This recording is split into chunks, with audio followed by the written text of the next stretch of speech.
హరీష్ రావుపై మంత్రి అడ్లూరు లక్ష్మణ్ కుమార్ మండిపడ్డారు. 10 ఏళ్లలో పదవుల కోసం పైసల కోసం పంచాయతీలు జరిగాయన్నారు అడ్లూరు. మొదటి కేబినెట్ మీటింగ్ లో అభివృద్ధిపై మాత్రమే చర్చ జరిగిందన్నారు. హరీష్ రావు ఏం తెలియకుండా ఇష్టం వచ్చినట్టు మాట్లాడుతున్నారంటున్న మంత్రి అడ్లూరుతో మా ప్రతినిధి Srinivas face to face. Telangana రాష్ట్ర రాజకీయాలపై స్పందించడానికి ప్రస్తుతం నాకు అందుబాటులో మంత్రి లక్ష్మణ్ కుమార్ గారు ఉన్నారు. చెప్పండి, మీరు కేబినెట్ మీటింగ్ లోపల మీ పంచాయతీ లోపల చేసుకోవడానికి గంటల మీటింగ్ చేసుకుంటారు, అక్కడ కేబినెట్ చర్చ ఏం జరగలేదని చెప్పి ఇప్పుడు మంత్రి హరీష్ రావు అంటున్నారు. ఇప్పుడు అన్న ఒక్కటేనా, తెలంగాణ ప్రజలకు నేను మనవి చేస్తున్నాను, మంత్రిగా మనవి చేస్తున్నాను. నాకు సామాన్యమైన కార్యకర్తను, ఒక దళిత వర్గానికి చెందినటువంటి వ్యక్తిని ధర్మపురి ప్రజలు ఓట్లేస్తే నరసింహస్వామి లక్ష్మణస్వామి దయతో నేను శాసనసభ్యుడు ఎన్నికైనా. నేను 4వ మంత్ అయింది రాష్ట్ర కేబినెట్ మంత్రిగా పనులు నిర్వర్తించబట్టి. మొన్న జరిగిన కేబినెట్ విషయం లోపల హరీష్ రావు మాట్లాడిన మాట కట్టుబడి ఉంటాడా? టైం డేట్ ఫిక్స్ చేయమంటున్నా. సిద్దిపేటలో ఏడుకొండల స్వామి దేవాలయం ఉన్నది. సిద్దిపేట ప్రజలను 3 సార్లు 4 సార్లు 5 సార్లు ఆయన గెలిపించిండు. ఆ ప్రజలు ఆ వెంకటేశ్వర స్వామి దర్శనానికి పోతారు. ఆయన కూడా వెంకటేశ్వర స్వామి దర్శనానికి పోతాడు. టైము డేట్ ఫిక్స్ చేయమను. తడి బట్టలతోనే ఆయన దేవుని వెంకటేశ్వర స్వామి గుడిలో ఇది జరిగింది, వ్యక్తిగతమైనటువంటి అంశాల విషయంలో క్యాబినెట్ జరిగిందని చెప్పమను.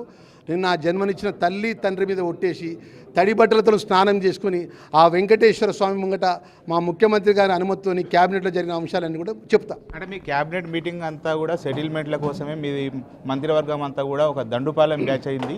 మీ మంత్రుల మధ్యలో విభేదాలు అక్కడ పరిష్కరిస్తారు.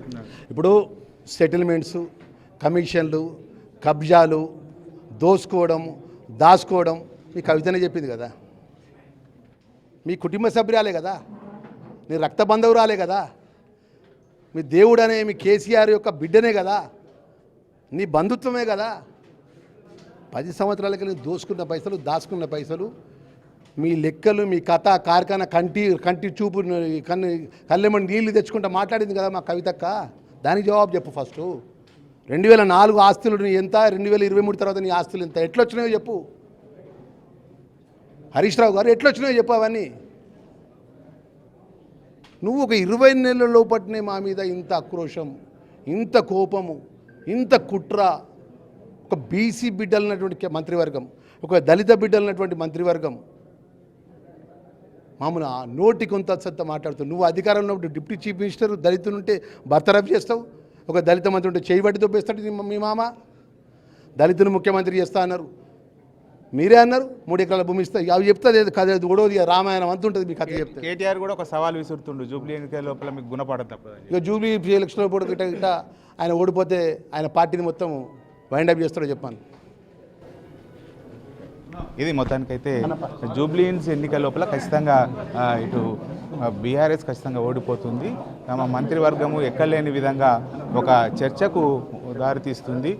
ఎక్కడ లేని విధంగా సంక్షేమ పథకాల అభివృద్ధి అనేటువంటిది కాంగ్రెస్ పార్టీ ఆధ్వర్యం లోపల జరుగుతున్నాయని చెప్పి మంత్రి అడ్లూరు లక్ష్మణ్ కుమార్ అంటున్నారు.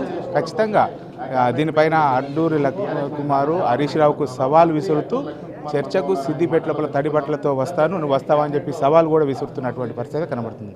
కెమెరా పర్సన్ అంజితో శ్రీనివాస్, బిగ్ టీవీ.